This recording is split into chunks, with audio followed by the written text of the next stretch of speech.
103.8. Joining me in the studio this morning is Andrew Gibbs, who is the principal of Desk and Des, and Catherine Dando, who is the head teacher of Des. They jointly won Best School in the UAE for 2019. And we're also joined by David Westley, the man who's responsible for all of it. It's all your fault. The co-founder of Which Media, who organised the Top School Awards, which were presented by our very own Tom Urquhart, in rather a fancy ceremony, if I say so myself. It was actually an incredible night. We had some 850 leading educators from across the UAE. There were 21 awards, 22 winners. You can ask about that, how that worked afterwards. Yes.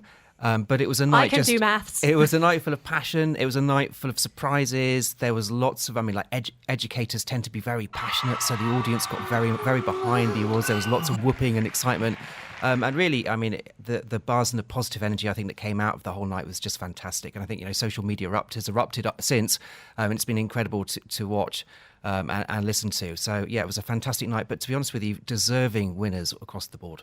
I have to say, it does get emotions going. Like anything to do with schools, if you're a parent, it does get your emotions going. For example, Zena and I this morning were like, well, my school wasn't on it. Like, why wasn't my school on it? And you can already start to get quite passionate. So the first question everyone says, okay, Top School Awards, but what were you judging it on? How do we know that you guys got it right? We will actually publish the justifications for every single one of the categories. So that is coming. The only reason it's not published now is because we opened up this process into three distinct phases. One was the nominations phase, so schools themselves could actually give us their information, give us their reasons why they thought they should be nominated. So that the schools could nominate themselves, the editors of Which Media could also nominate, and parents could nominate. And that was quite a long process that took place, and we got huge amounts of data from that. There was then a shortlisting phase, and then a finalising phase, which was done by the editors of Schools Compared, and that narrowed it down to about 5 or 6. And every one of those pretty much a winner. And then there was obviously one winner, except for technology, where there was 2. So it was a long and quite detailed process in order to get there. The justifications and the criteria for each different category obviously varied per category, because obviously you wouldn't have the same criteria for inclusion as you would perhaps for Best for Sport. Obviously, it's different in each different case. But already you can actually go and read about, why, what we were looking for within each different category. And the schools themselves were informed what we were looking for in each different phase. And so in their justifications and their nominations, they could put down the detailed arguments and data why they thought they should be included within those. So it's quite a detailed process. It was a considerable step up from last year when we completely changed that. We took on the feedback that the schools gave us, how they wanted us to improve it. We got independent judges. They were the guys who took on the 100,000-word document that we put together at the end. Wow. They went all the way through it. It took me a day just to proofread it, but they went all the way through it. They did an online voting, so it was not seen by us, and then it was all kept very secret until the night itself when the awards were read out. So as far as possible, a very rigorous process. Ultimately, all schools really do a fantastic job. And I'm sure Andy will say this. It's very difficult. And there is also, we always caveat every single one of our reviews with the fact that the right school is the right school for your child. So what the best school really means, yes, they tick all the boxes. They're doing all of the main things absolutely right. But over the last year, they've also added some considerable magic. I could talk about every single school, but for example, if I was going to talk about Desk, I would talk about its incredible inclusion and some of the things that it's done for its students, who perhaps weren't academically going to shine, or their sports students who perhaps aren't the best at sport, but they managed to put their arm around them and give them a parallel experience, even if not the same experience, no matter what their level. And it's this kind of stuff. It's looking into that kind of detail that we can choose and make those choices. So now we know that you properly deserve this award. We could talk to Andrew Gibbs, the principal of Desk and Des, and Catherine Dando, the head teacher of Des. Congratulations, you guys won Best School in the UAE. You must feel brilliant about it. Yeah, well, there aren't awards that are given out on a regular basis that there are in other industries. So it is nice to receive that kind of affirmation. But I did say in my acceptance speech that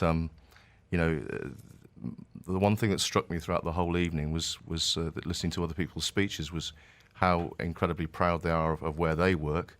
I don't know about those environments. I can't comment on them in terms of quality or whatever, but they were so proud of receiving those awards on behalf of their schools. And I think sometimes I was talking to Katie before we came on air, about the fact you can live in a bubble and actually be so focused on your own performance that you fail to understand that, there's some great professionals across the UAE who are doing great things for many, many kids from the 3 to 18 age range in different curricula, Indian, American, British. And that was the theme, if you like, of that acceptance speech was, whilst it's great to have that affirmation, it's great to have that title bestowed upon us, and we're very grateful for the work and the amount of rigour that went into putting together the winners of each category that Schools Compared did. But no, it is that point of we very, very pleased, but equally humble, modest about the achievement, and just a great thing for both schools in terms of the staff, parents, the trustees, who I'm eternally grateful to for their support, but particularly the parents, the staff, and the children. Well, these awards are absolutely fantastic for parents because there is such a huge choice of schools out there, and it's really difficult to know where to look. And I mean, I remember when I was looking through around the primary schools when I was trying to cite out, where to put my revoltings, and I mean, I don't know. I don't know what's good. I don't know what's bad. I don't know whether it's better to have, a slightly tired-looking classroom but very enthusiastic children, or a glossy new, place with loads of laptops and screens and top money being spent on it. I think, Georgie, no matter where you look and no matter where you eventually opt for, what parents want to see is authenticity, credibility, and not over-promising and under-delivering. And that credibility gap can often cause you problems further down the line. But it is that sense of, can I see my child here? Schools are among the most emotive of places to be judged, because children, by dint of being children, are the most precious things in parents' lives. And every parent's been to school. So they tend to use lots and lots of different metrics, but I think deep down innately, their own value system and the school production line or whatever that they came from will tend to skew their views as to what they want for their children. So, Desk and Desk might not be the right school for every child, but every child that comes through the doors at both schools, I think I'm very, very proud of the provision they all receive. Top School Award ceremony took place over the weekend, and the winner of Best Principal was Sasha Crabb from Victory Heights School, and she joins me now in the studio. Thank you for joining me, Sasha. Good morning, Georgia. Nice to be here. Congratulations on winning your award. Thank you. It must have been amazing fun. Like, did you go up on the stage to get... Yeah, it was a proper Oscar thing. I mean, it was an amazing venue. Schools Compared just did the most awesome job.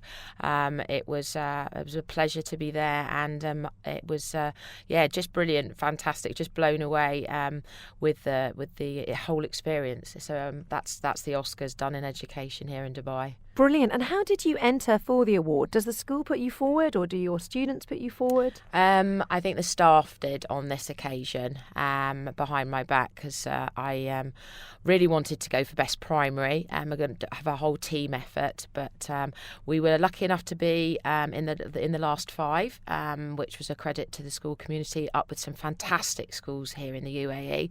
So we're really honoured, because we've only been in operation 6 years.